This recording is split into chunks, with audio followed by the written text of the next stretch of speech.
From this to this.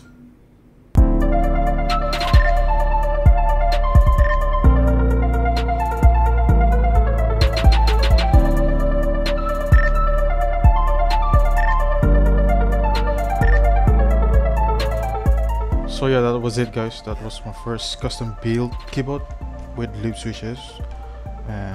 In this video I'm going to show you how I mount these. So yeah.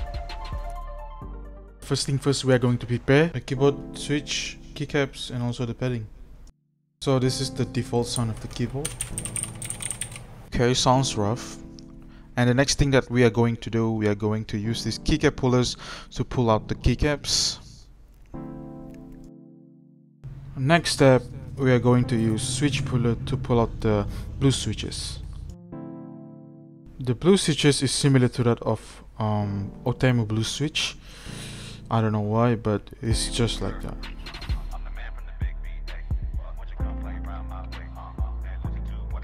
So for the next step, we are going to open the stabilizers so we can mount them later. Unscrew.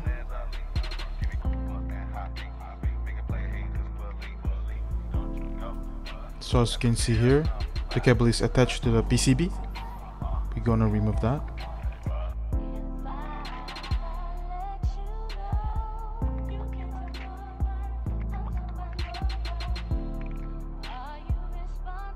So the plan here is I'm going to paint the aluminum plate along with the Redragon symbol thingy and also the case.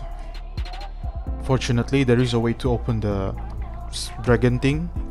So yeah.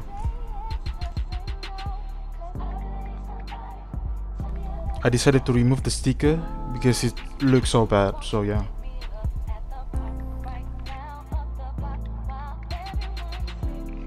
The cable was held by the plastic thing, so I used my screwdriver to unscrew it and proceed to remove the cable.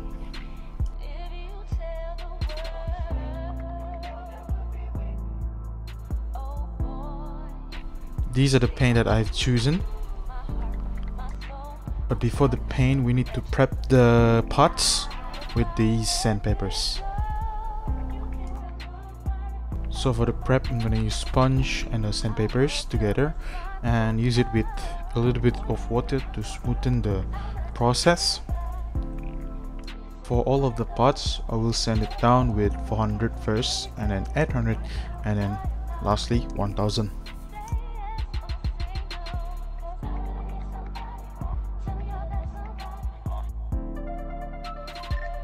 I decided to remove this opaque plastic over here. I do not want it to be damaged when I sand it down.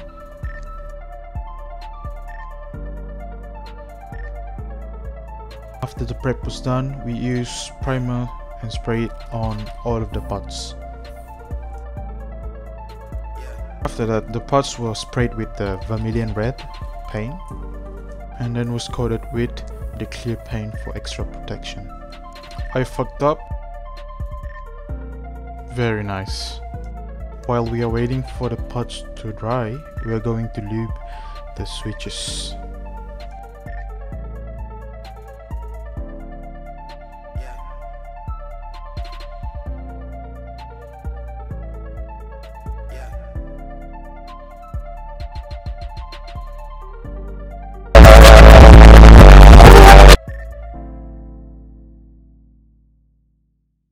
For this build, I'm only going to lube the green switches.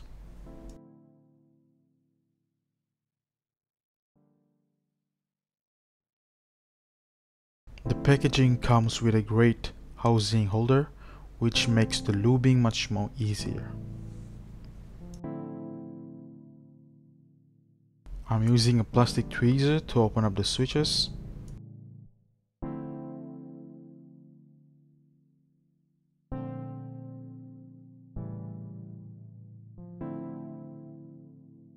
I'm just going to skip this footage, but don't worry, I'm just going to put a picture of how it looks like when it's done. So for the next step, we are going to clean the factory loop that is on the stabilizers. Right here, what I'm showing you is the modded stem leg, which I cut it out using the clippers. So to test out the stabilizers, I need to install back the plate and also the PCB. Right here, I'm installing the foam to the case.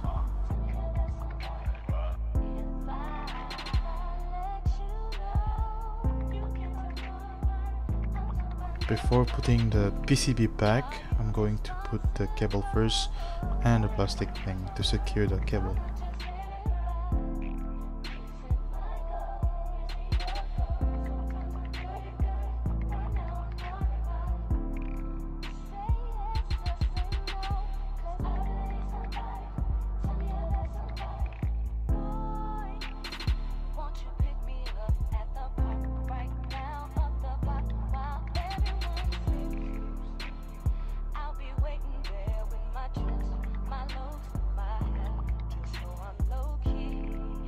Now for the next step, I'm going to do what the keyboard community call as band-aid, not band-aid mode, and also a holy mode, which is said to improve the stabilizer much more better.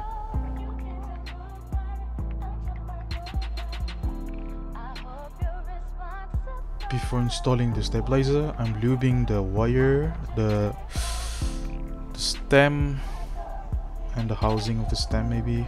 I don't know what it's called, so yeah.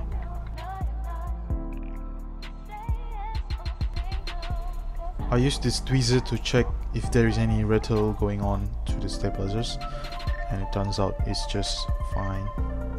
So I'm just gonna go ahead and install the keycaps. So the next step is I'm going to take the lube switches, the green switches, and put it on the keyboard. After that, I'm going to install these blue switches onto the remaining slot.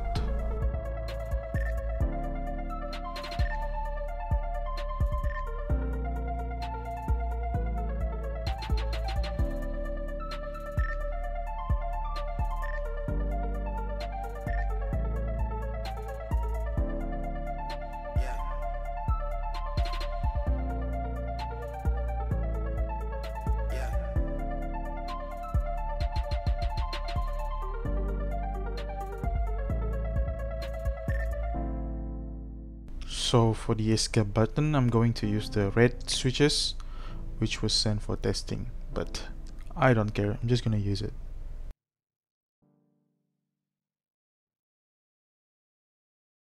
And now all there is left is for me to install the new keycaps, and yeah, we are done.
And so yeah, that is the sound test, and this is the end of the video. So yeah, goodbye.